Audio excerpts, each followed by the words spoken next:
As Finance Minister Nirmala Sitharaman presents the Union budget, significant attention centers on the defense allocation amid escalating geopolitical tensions. The armed forces face pressing requirements for modernization, ammunition replenishment, and capability enhancement following recent border challenges and global conflicts that have highlighted vulnerabilities in stockpiles and technology. In the previous fiscal year 2025-26, the defense budget stood at Rs 6.81 lakh crores, marking a 9.5% increase over the prior year. This figure represented approximately 1.9 to 2% of GDP, a level that has remained relatively stable over the past 2 years but is considered among the lowest in recent decades when compared to historical peaks. Many strategic analysts argue that this proportion falls short of requirements, especially when benchmarked against neighbors and major powers that maintain higher defense to GDP ratios. Calls have intensified for raising this to at least 2.5% to support sustained modernization and deterrence. Expectations for the current budget point to a substantial hike, particularly in capital expenditure, which funds procurement of new equipment and infrastructure. The 2025-26 capital outlay was approximately 1.8 lakh crores, and projections suggest an increase to Rs 2.2 to 2.3 lakh crores, reflecting a potential 20% or higher growth. Reports indicate that the Ministry of Defense sought around a 20% overall increase, driven by the need to address gaps exposed in recent years. Modern warfare lessons from conflicts such as Ukraine have underscored rapid depletion rates of precision munitions, drones, and electronic warfare systems, prompting urgent demands for replenishing missiles, artillery ammunition, and counter-drone capabilities. Additional priorities include investment in artificial intelligence, cyber defenses, and space-based assets. The three services present distinct requirements. The Army seeks enhanced artillery systems, infantry combat vehicles, and border infrastructure upgrades to bolster land-based defenses. The Air Force continues to prioritize fighter aircraft acquisitions, advanced radars, and delivery of remaining S-400 missile systems. However, considerable discussion surrounds the Indian Navy, which consistently receives the smallest share of the defense budget. Historically, the Navy's allocation has ranged between 15 and 19% of the total defense budget in recent years. Even in the 2025-26 allocation, while capital spending for naval projects showed some improvement, the overall share remained the lowest among the services.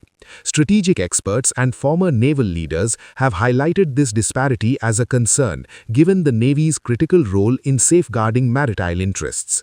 More than 90% of India's trade by value and nearly all energy imports transit through sea routes, making the Indian Ocean region vital to economic security. Current naval strength stands at approximately 150 warships and submarines as per 2025-26 assessments. In contrast, China's People's Liberation Army Navy has expanded to over 730 vessels, becoming the world's largest by hull count and continuing rapid construction of aircraft carriers, destroyers, and submarines. Chinese naval presence has increased in waters proximate to India, including deployments near regional partners. India's long-term vision targets a 175 to 200 ship fleet by 2035, incorporating 3 aircraft carriers, additional nuclear-powered submarines, and advanced surface combatants. The indigenous carrier INS Vikrant has been commissioned, with planning underway for a third, yet funding limitations have slowed progress. Particular attention focuses on submarine capabilities, where India operates around 18 boats, many approaching the end of service life. Approved projects aim for at least 24 conventional submarines alongside nuclear assets, but initiatives like Project 75I for 6 new stealth submarines have faced delays partly attributable to budgetary constraints. Requirements also extend to next-generation destroyers, anti-submarine corvettes, and mine countermeasures vessels. Although recent budgets have marginally improved naval capital share relative to the Army, experts maintain that current levels remain insufficient to counter evolving maritime threats effectively. A broader perspective on optimal spending suggests pushing the total defense allocation towards rupees 8 lakh crores or higher, with 30 to 35% directed to capital modernization. Within this framework, an increased naval share approaching 20 to 25% would enable accelerated indigenous construction at shipyards such as Mazagaon Dock and Garden Reach shipbuilders. The Atmanirbhar Bharat initiative has already supported higher domestic warship commissioning rates, but sustained funding remains essential to translate plans into operational assets. Revenue expenditure on salaries and pensions currently consumes over 50% of the budget, necessitating a reorientation towards capital investment. The 2026-27 budget presents an opportunity to align allocations with strategic realities, ensuring balanced development across land, air, and maritime domains.